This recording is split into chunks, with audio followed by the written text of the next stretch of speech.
Hello, welcome to Shiven e learning. आज की बहुत बड़ी करंट अफेयर है। वित्त मंत्री सीतारमण ने कोविड प्रभावित क्षेत्रों के लिए 6.2 लाख करोड़ रुपए की प्रोत्साहन पैकेज की घोषणा की है। वित्त मंत्री निर्मला सीतारमण ने जितने कोविड प्रभावित क्षेत्र हैं उनके लिए कुल मिलाकर 6.28 लाख करोड़ रुपए की प्रोत्साहन पैकेज की घोषणा की है, जो बहुत बड़ी प्रोत्साहन पैकेज है सभी क्षेत्रों के लिए। जो वित्त मंत्री निर्मला सीतारमण ने कोविड प्रभावित क्षेत्रों के लिए 1.1 लाख करोड़ रुपए की क्रेडिट गारंटी योजना की घोषणा की और उन्होंने एक जो नई दिल्ली में संवाददाता सम्मेलन को संबोधित करते हुए कहा कि स्वास्थ्य क्षेत्र को बढ़ाने के लिए भी 50,000 करोड़ रुपए आवंटित किए गए हैं। इसके साथ उन्होंने 8 आर्थिक राहत उपायों की भी घोषणा कर रही है, जिनमें 4 बिल्कुल नए हैं और स्वास्थ्य बुनियादी ढांचों के लिए विशेष हैं।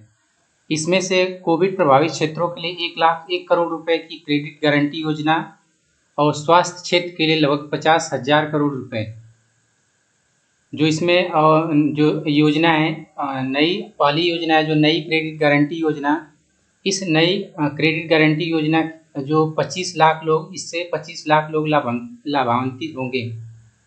निर्मला सीतारमण ने और कहा कि सूक्ष्म वित्तीय संस्थानों द्वारा सबसे छोटे कर्जदारों को ऋण दिया जाएगा। जो छोटे वित्त संस्था हैं उनको, जो छोटे कर्जदार हैं उनको ऋण दिया जाएगा। अधिकतम 1.2 लाख रुपए की राशि उधार दी जाएगी।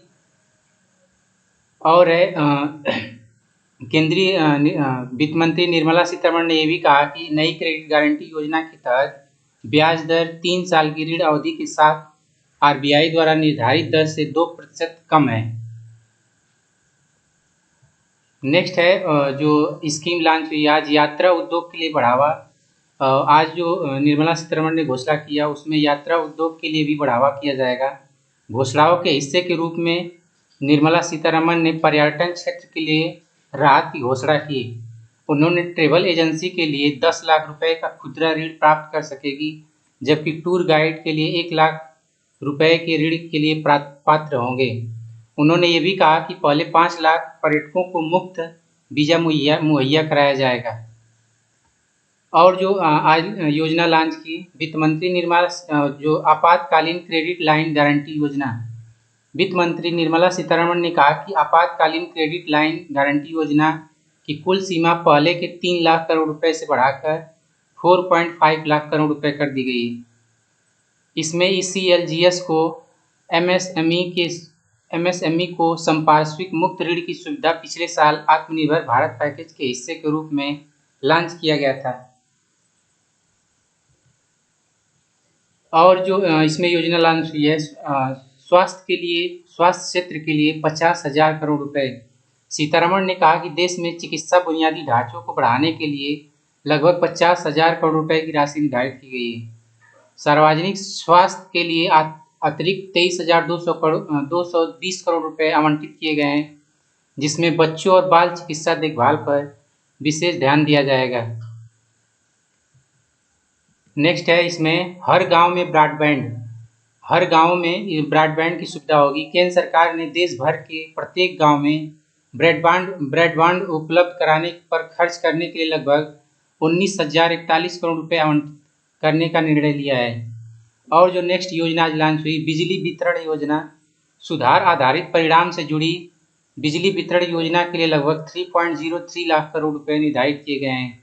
यह राशि डिस्कॉम्स यानी राज्य के स्वामित्व वाली बिजली वितरण कंपनियों को आधुनिक बुनियादी ढांचा बनाने और मौजूद प्रणालियों को अपग्रेड करने में सहायता करेगी।